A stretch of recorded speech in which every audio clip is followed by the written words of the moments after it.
Tinis na! Artista!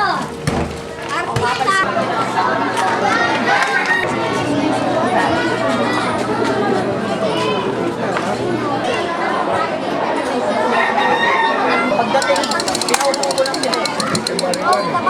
Kasi nga, kaya mo kung O sa ball eh. Ang bilis mamatay. Ganyan mo yung kato.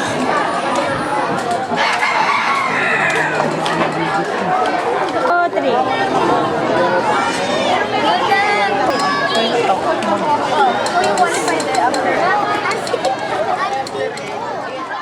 Dennis, makinig ka nga sa kuya mo. Pag miyembro ka ng tribe, may magtatulong nga sa'yo. Pero sa dami ng nakakaaway namin, hindi naman kami malabas sa lugar. Kahit umiwas kami sa gulo, yung gulo ay... Talangina mo! Wala kang ginawa kung hindi lang babae! Wala ka nang trabaho! Puro pa babae ang ginagawa mo! Ako na lang lahat! Ako na lang magtatrabaho! Wala na lang wala akong babae! Wala akong lalaki! Wala akong lalaki! Puro babae! Babae!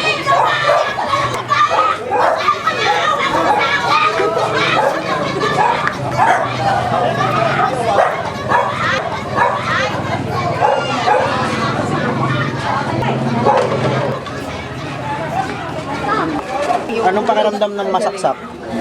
Ano eh, medyo masarap na mahapdi. nasuntok ka, no? Gusto niyo po bang maulit?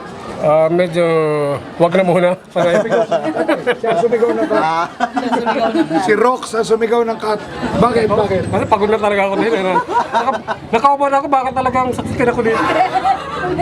Matakot po ba siya? Oo, eh, kala ko pag mo natakot talaga. Minsan baka, hindi, baka nadala ka sa role mo, bigla mong ganun.